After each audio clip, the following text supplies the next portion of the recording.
essay letter တွေကိုလက်တန်းချမရေးနိုင်သေးဘူးပြီးတော့အင်္ဂလိပ်စာအခြေခံလည်းမပါဘူး grade 12ကျရင်ကြာမလားပဲဆိုပြီးတော့စိုးရိမ်နေတဲ့တငယ်ချင်းတွေအတွက်စိတ်မပူပါနဲ့ဒီဗီဒီယိုမှာတော့အင်္ဂလိပ်စာအခြေခံမပါတဲ့ကျောင်းသားကျောင်းသူတွေအတွက် essay တွေ letter တွေကိုဘယ်လိုမျိုး self study လုပ်ရမလဲဆိုတာကိုအသေးစိတ်ရှင်းပြပေးပါမယ်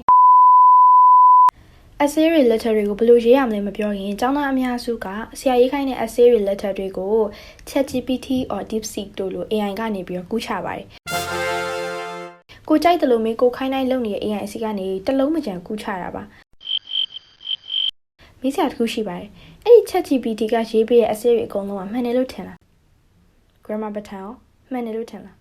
ပြောရရင်စက်ရုပ်ကြီးတယောက်ကရေးပေးတဲ့ essay letter တွေကလည်းအချက်လက်ကြီးတိုင်းပဲလာမှာပေါ့ AI ကကူးချပြီးရေးလာတဲ့ essay တွေကအရန်တိတာပါတယ်ဖတ်ကြည့်လိုက်ရင်ခန်းစားချက်မပါဘူးဒါတွေဘာလို့ရေးနေမှာလဲ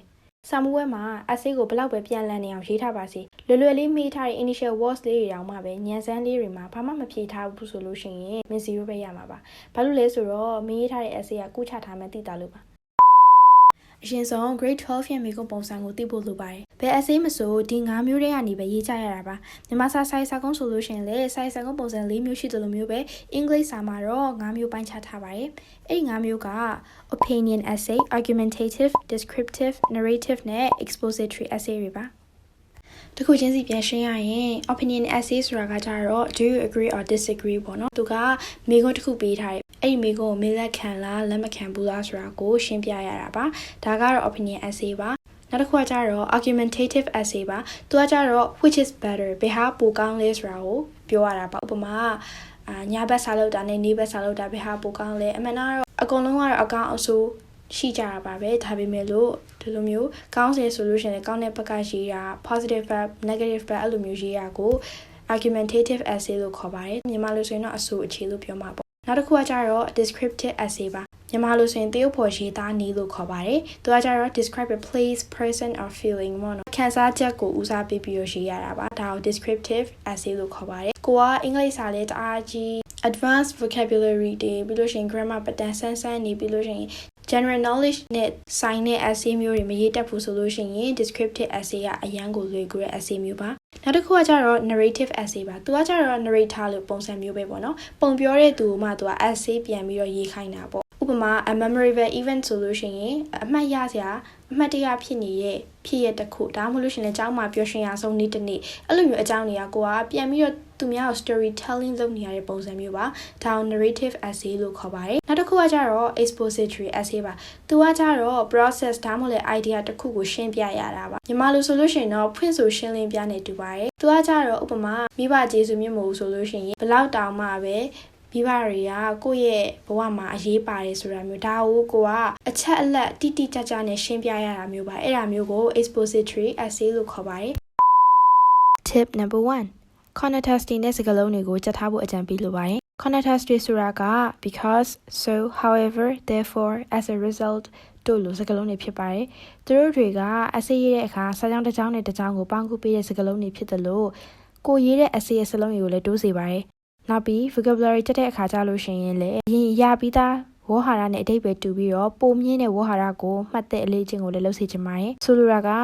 good လို့သုံးနေမယ့်အစားကိုရေးတဲ့ essay တွေထဲမှာ excellent remarkable valuable တို့လိုမျိုးစကားလုံးတွေကိုအစားထိုးပြီးတော့သုံးကြည့်ရမျိုး important လို့ရိုးအီနေအောင်သုံးမယ့်အစား vital essential significant တို့လိုစကားလုံးတွေသုံးကြည့်ရမျိုး happy ဆိုပြီးတော့ကလေးဝေါ်ဟာရလေးသုံးမယ့်အစား delightful enjoyable တို့လိုမျိုးကိုယ့်ရဲ့ English level ကိုတိုးမြင့်အောင်လို့လေ့ကျင့်ရမှာဖြစ်ပါတယ် corner test အပြင်ကို sentence starters လို့ခေါ်တဲ့အရာလေးကိုလည်းကိုယ်သိထားဖို့လိုပါတယ် sentence starters ဆိုတာကဘာလဲဆိုတော့ကိုယ့်ရဲ့ထင်မြင်ချက်ကိုပြောရမယ်ဆိုစာကြောင်းရှင်းမှာ I think I hope in my opinion I believe ဒါမျိုးတွေက essay တော်တော်များများမှာလည်းတွေ့ရတယ်ပြီးလို့ရှိရင်စဉ်းစားစရာမလိုဘဲနဲ့ချက်ချင်းရေးနိုင်တဲ့နည်းလမ်းလေးတွေပါကဲဒါဆိုလို့ရှိရင်အဲ့ဒီ sentence starters တွေနဲ့ corner test တွေကိုဘယ်လိုလေ့ကျင့်ရမလဲအောက်မှာနမူနာစာပိုက်သေးသေးလေးလုံးဝ basic စံတဲ့စာပိုက်လေးတစ်ခုမျိုးပြထားပါမယ်ဒီထဲမှာ corner test တွေကိုရှာကြည့်လိုက်ပါ I like pizza because it is tasty. I usually eat it on weekends. In my opinion, pizza is better than burgers.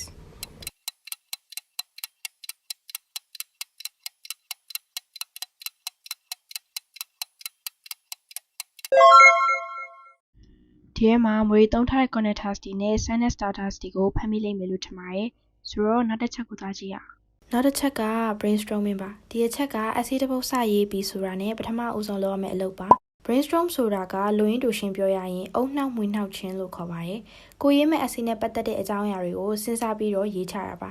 ဒီ brainstorm လုပ်နေတဲ့အချိန်မှာဘယ်ဖုန်းဘယ် social media စီကမှမရှာဖွေဘဲနဲ့ကိုယ့်ရဲ့အုံနှောက်မှတ်ဉာဏ်ထဲမှာအစတည်းကရှိနေတဲ့အကြောင်းအရာတွေဘူတူတာတွေကိုပဲမှွေနှောက်ရှာဖွေကြည့်ပြီးတော့စာရွက်တစ်ရပ်ပေါ်မှာရေးချရတာပါကဲဒါဆိုလို့ရှိရင် brainstorm ဘယ်လိုလုပ်ရမလဲ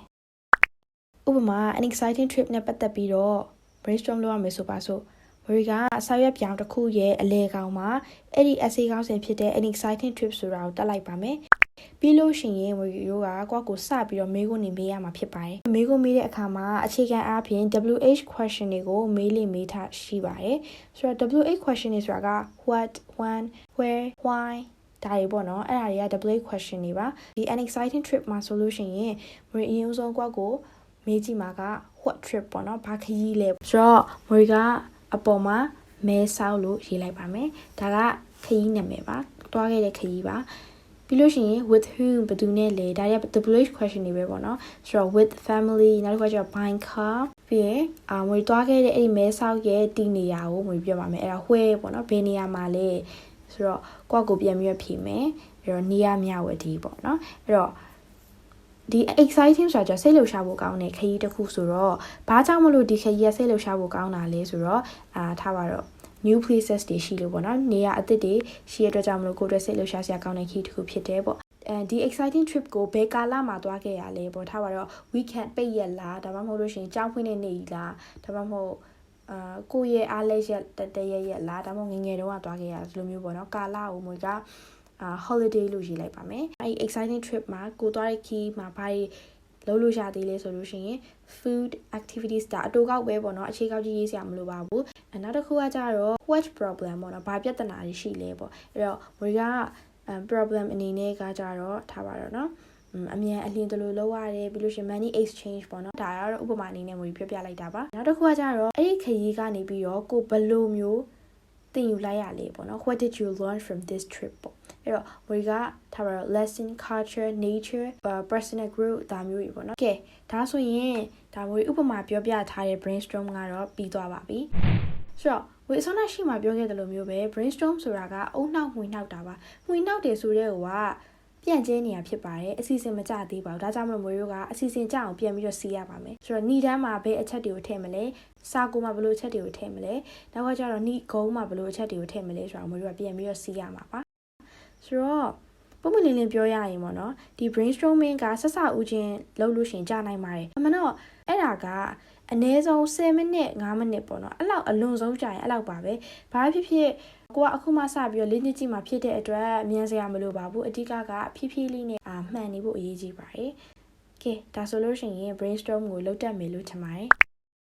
tip number 3essay စာရေးဖို့အတွက်အကြံပေးချက်ဖြစ်ပါတယ်အုံနောက်ကိုလည်းမွေးနှပြီးသွားပြီအစွမ်းအချက်အလက်တွေကိုလည်းထုတ်ပြီးတော့နေရာကျစီစဉ်ပြီးသွားပြီဆိုတော့မျိုး essay စာပိုက်တွေကိုစပြီးတော့ရေးကြည့်ပါမယ်မျိုးအစွမ်းထုတ်ထားတဲ့အချက်တွေနဲ့မစဘဲနဲ့ဏီတန်းကိုစာဖတ်သူစိတ်ဝင်စားစေမယ့်စာကြောင်းလှလှလေးတစ်ကြောင်းနှစ်ကြောင်းလောက်လည်းစဖို့လိုအပ်ပါတယ်ဘာလို့လဲဆိုတော့မျိုးရေးတဲ့ essay ကောင်းမကောင်းဆိုတာကဏီတန်းနဲ့အများကြီးသက်ဆိုင်ပါတယ်အကယ်လို့ကိုရေးတဲ့ essay ကပထမအကြောင်းမှာတင်တကယ်ကိုဆန်းဆန်းပြပြရေးထားတာမျိုးဆိုလို့ရှိရင်စာဖတ်သူကိုဆွဲဆောင်နိုင်ပြီးတော့ဖတ်ချင်စိတ်လည်းဖြစ်သွားမှာပါအထက်တန်းကျောင်းသားကျောင်းသူတွေအတွက်အသုံးဝင်ပြီးတော့ဆက်ဆန်းပြပြလေးဖြစ်စေမဲ့ connectors တွေနဲ့ sentence starters လေးတွေကိုချပေးထားပါတယ်